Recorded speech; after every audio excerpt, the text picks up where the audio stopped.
जम्मू कश्मीर से एक ऐसी खबर आई है जो ऊपर से जितनी सीधी लगती है अंदर से उतनी ही उलझी हुई है। श्रीनगर के नौगाम पुलिस स्टेशन में एक जबरदस्त धमाका हुआ।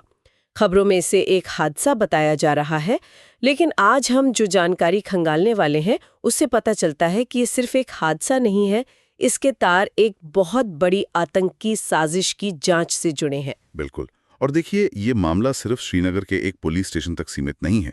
इसकी जड़ें हरियाणा के फरीदाबाद तक जाती हैं, जहां से एक व्हाइट कॉलर टेरर मॉड्यूल का पर्दाफाश हुआ था। आज की हमारी कोशिश यही समझने की है कि 14 नवंबर की रात को जो हुआ वो एक दुखद दुर्घटना थी या फिर एक बड़ी और संवेदनशील जांच को पटरी से उतारने की कोई गहरी चाल। बिल्कुल। मुझे सबसे पहले यही समझना है कि एक पुलिस स्टेशन के अंदर जहां इतनी सुरक्षा होती है, इतना बड़ा धमाका हो कैसे गया।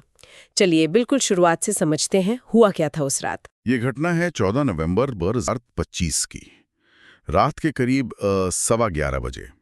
श्रीनगर का नौगाम पुलिस स्टेशन, वहां एक टीम को जब्त किए गए सामान की फॉरेंसिक जांच कर रही थी, मतलब सैंपलिंग ले रही थी। और इसी प्रक्रिया के दौरान एक बहुत शक्तिशाली धमाका हुआ। और ये जब्त किया गया सामान कोई मामूली चीज नहीं थी, है ना? बिल्कुल नहीं। ये भारी मात्रा में जब्त किया गया अमोनियम नाइट्रेट और दूसरे विस्फोटक रसायन थे। और सबसे अहम बात यह है कि ये वही खेप थी जिसे हरियाणा के फरीदाबाद से पकड़े गए एक कथित व्हाइट कॉलर टेरर मॉड्यूल से बरामद किया गया था। ओह, तो जिस चीज की जांच हो रही थी वो खुद एक बहुत बड़ी राष्ट्रीय सुरक्षा से जुड़ी जांच का सबसे बड़ा सबूत था। एग्जैक्टली। और इस धमाके ने कितनी तबाही मचाई, आंकड़े तो काफी परेशान करने वाले हैं। आंकड़े वाकई बहुत दुखद हैं। इस धमाके में 9 लोगों ने अपनी जान गंवा दी और 30 के आसपास लोग घायल हुए हैं। लेकिन बात सिर्फ गिनती की नहीं है, हमें ये देखना होगा कि जान गंवाने वाले कौन लोग थे। हाँ, ये बहुत जरूरी है, क्योंकि मृतकों की जो लिस्ट है वो ही इस घटना की गंभीरता को और बढ़ा देती है। बिल्कुल। जान गंवाने वालों में वो लोग थे जो इस केस की तह तक जा रहे थे। फोरेंसिक विज्ञान प्रयोगशाला यानी FSL के वो एक्सपर्ट जिनका काम ही इन सबूतों के राज खोलना था। राज्य जांच एजेंसी SIA के एक इंस्पेक्टर जो खास तौर पर इसी तरह के टेरर नेटवर्क पर काम करते हैं। पुलिस के फोटोग्राफर जो सबूतों को दर्ज कर रहे थे। यहाँ तक के मजिस्ट्रेट स्तर के राजस्व अधिकारी भी मौजूद थे जो पूरी प्रक्रिया की निगरानी कर रहे थे। और इन सब के बीच एक आम नागरिक, एक दर्जी, वो भी इसकी चपेट में आ गए। यानी वो पूरी की पूरी टीम ही खत्म हो गई जो उस सबूत की जांच के लिए जिम्मेदार थी, एक तरह से। हाँ। और धमाका इतना जबरदस्त था कि पुलिस स्टेशन की इमारत बुरी तरह तबाह हो गई। पार्किंग में खड़ी गाड़ियों में आग लग गई। लेकिन इसकी तीव्रता का असली अंदाजा इस बात से लगता है कि धमाके के बाद मलबा और यहाँ तक के इंसानी जिस्म के हिस्से वो 100 मीटर से भी ज्यादा दूर तक बिखरे मिले। बाप रे, ये सिर्फ धमाका नहीं था, ये तो एक कहर था। सही कहा। इतनी भयानक तबाही, जाहिर है सबसे पहला सवाल यही उठता है कि आखिर ये हुआ कैसे? क्या ये सिर्फ एक भयानक हादसा था या इसके पीछे कुछ और है? सरकार का क्या कहना है इस पर? देखिए, सरकार और जम्मू कश्मीर पुलिस का रुख इस पर बिल्कुल साफ है। DGP से लेकर गृह मंत्रालय तक सबने से एक आकस्मिक यानी एक्सीडेंटल धमाका कहा है। एक्सीडेंटल? उनका तर्क है कि जब्त की गई विस्फोटक सामग्री बहुत अस्थिर और संवेदनशील थी। उसे संभालते समय पूरी सावधानी बरती जा रही थी, लेकिन फिर भी ये हादसा हो गया। उन्होंने ये भी बताया कि एक बड़े धमाके के बाद कई छोटे छोटे धमाके होते रहे, जिससे बचाव का काम और भी मुश्किल हो गया। ये दिलचस्प है। एक तरफ सरकार इसे हादसा बता रही है, लेकिन कश्मीर में जब भी ऐसा कुछ होता है तो कोई ना कोई आतंकी गुट फौरन जिम्मेदारी लेने आ जाता है। क्या इस बार भी ऐसा कुछ हुआ? हाँ, बिल्कुल हुआ। जैश-ए-मोहम्मद से जुड़े एक संगठन पीपल्स एंटी फैसिस्ट फ्रंट यानी PAF ने तुरंत एक बयान जारी करके इसकी जिम्मेदारी ले ली। अच्छा। उन्होंने कहा कि ये उनका हमला था। लेकिन यहाँ ये समझना जरूरी है कि जम्मू कश्मीर पुलिस ने उनके दावे को सिरे से खारिज कर दिया है। आधिकारिक तौर पर इसे आतंकी हमला नहीं माना जा रहा। पूरा जोर इसी बात पर है कि ये एक दुखद हादसा था। तो हमारे पास दो थ्योरी हैं। एक सरकार कह रही है कि ये हादसा है, दूसरी एक आतंकी संगठन कह रहा है कि ये हमला है। चलिए थोड़ी देर के लिए मान लेते हैं कि ये हादसा ही था। लेकिन ये हादसा जिन चीजों के साथ हुआ, मतलब फरीदाबाद से लाए गए वो विस्फोटक, वो इस कहानी को बहुत पेचीदा बना देते हैं। ये व्हाइट कॉलर टेरर मॉड्यूल का जिक्र बार बार आ रहा है।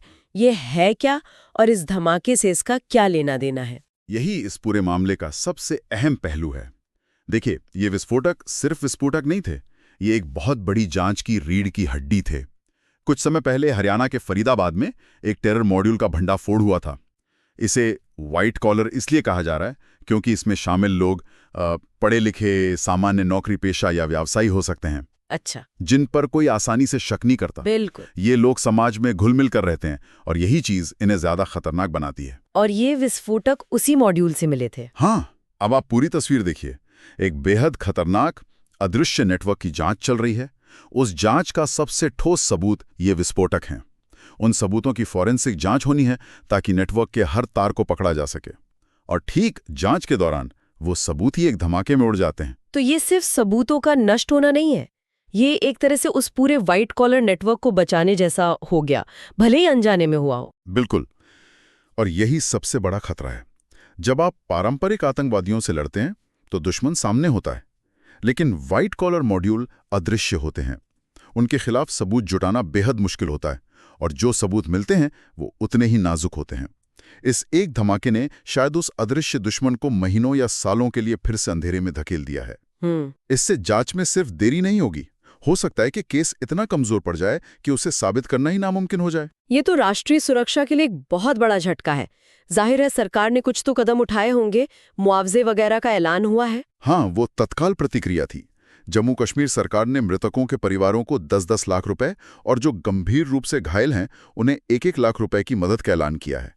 घटनास्थल को सील कर दिया गया है और अब एक नई फॉरेंसिक टीम इस बात की जांच कर रही है कि धमाका आखिर हुआ कैसे। मुआवजा और जांच तो ठीक है, लेकिन इस घटना ने कई बहुत बड़े और असहज सवाल खड़े कर दिए हैं जिनकी जवाबदेही होनी चाहिए। बिल्कुल।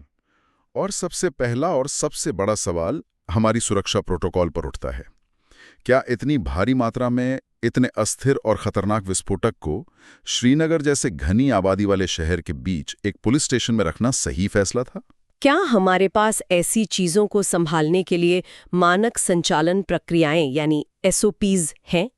और अगर हैं भी तो क्या उनका पालन हुआ, या फिर हमारी SOPs ही इतनी पुरानी हैं कि वे आज के खतरों से निपटने में नाकाफी हैं? सही बात है। और ये सवाल सिर्फ एक पुलिस स्टेशन या एक शहर का नहीं है, ये तो पूरे देश की सुरक्षा से जुड़ा है। हाँ, इसका असर बहुत गहरा और दूर तक जाएगा। पहला असर तो उस आतंकी जांच पर पड़ेगा जो शायद अब कभी पूरी न हो पाए। दूसरा, जनता के भरोसे पर।